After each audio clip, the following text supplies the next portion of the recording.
of my mouth and the meditation of all our hearts be acceptable to you, O Lord, our strength and our Redeemer. Amen. Please be seated. Greetings to you again on this All Saints Sunday. It's actually November 1st, but we transfer it in the church forward, so we are celebrating it this day. These words that you just heard in the gospel that begin the Sermon on the Mount have been described as, quote, astonishing words from an unexpected Messiah. And yes, these words, known as the Beatitudes, are astonishing. But how do these couplets that join the past and present conditions with a future of a kingdom's promise grab us, coax us, challenge us? And do they hold the same meaning for us every time we hear them? We last heard these Beatitudes in January. Consider what was happening then in your own life, in the life of this church, or in the world. Now consider today, where we also recall on this All Saints' Day those who have died, the great cloud of witnesses that have gone before us. Does the promise of the meek inheriting the earth or the peacemakers being called children of God land any different at the end of 2023? Or look further back. What did you think of the Beatitudes years or decades ago? Because who you are today is not the person you were in 2019 or 2009 or 1994 or 1954. Those are oddly specific years, but they are touchstone moments when these themes that are preached by Jesus intersected with popular culture, making us stop and reflect collectively on their meaning. These moments, those years, may have moved you to change your tune about an issue, or to lean into love, or just to not give up on God. Blessed are the merciful, for they receive mercy. So in 2019, the movie Just Mercy was released. And that was based on the book by activist and lawyer Brian Stevenson, who has pushed for reform of the justice system in Alabama. Or the memoir of Sister Helen Prejean, a Catholic nun who wrote of her ministry on death row and whose book was made into the movie in the 90s, Dead Man Walking. Blessed are those who mourn, for they shall be comforted.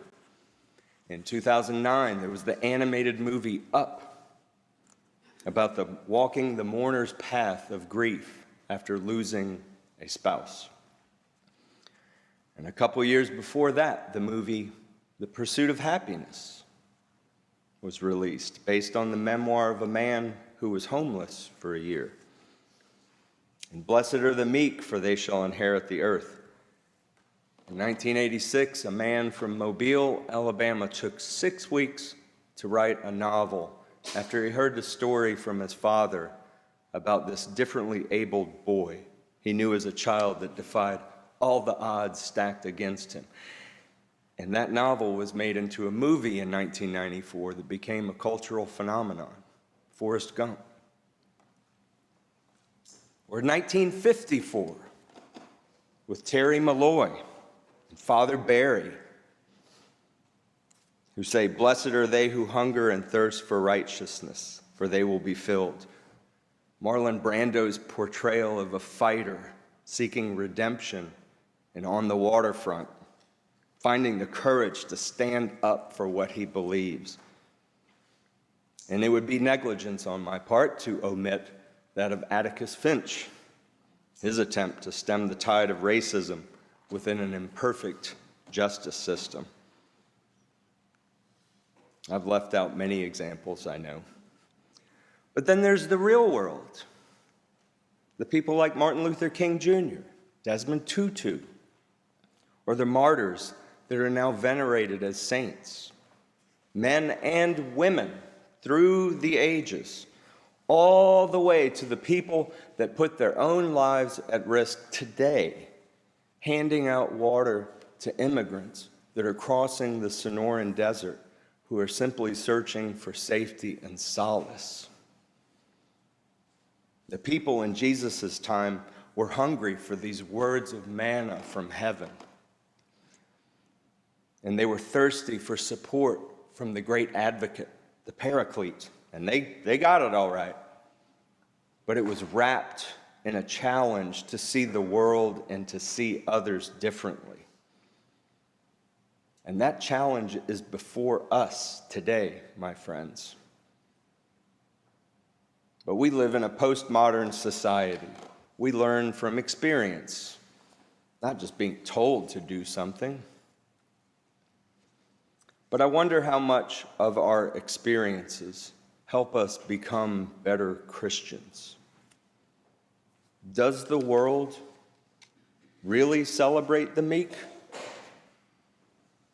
Turn on the news, turn on primetime TV, log on to Facebook, and tell me what you think. Can we really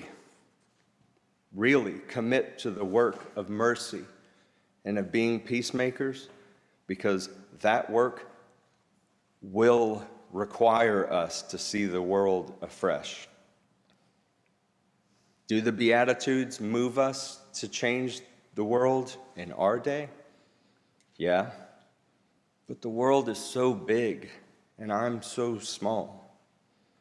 The problems in the 21st century are complex, yet Jesus tells us to face them with simplicity and humility.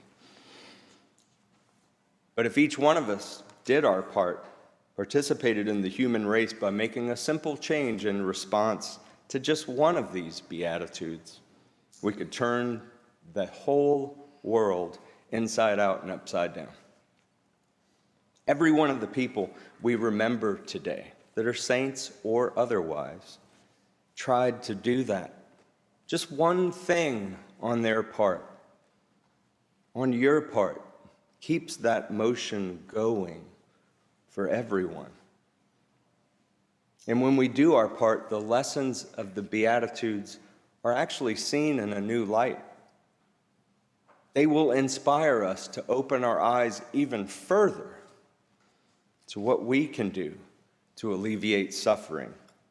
Because being poor in spirit, being in mourning, being meek, seeking righteousness, being merciful, being pure in heart, being peacemakers, and being persecuted, these all will be rewarded. You don't have to believe me. Believe Jesus. How wonderful it is to know that suffering ain't for nothing. That the kingdom of heaven is waiting, where there's comfort and inheritance among the righteous, where we see God and we are called God's children. This is a month in which we celebrate and remember those who have sacrificed, those who put on a uniform to proudly serve their country. But on this day in the church, we also remember those who have passed on before us and are now part of the communion, the great cloud of witnesses. What do their lives say to us now in 2023? What do we get out of these movies, these books, these songs of popular culture that maybe lift up the Beatitudes? Well, the ones that lift us, the ones that last, are the ones that lift us up to higher ground, that remind us that despite our suffering, there is another side full of the love of God who superintends the world.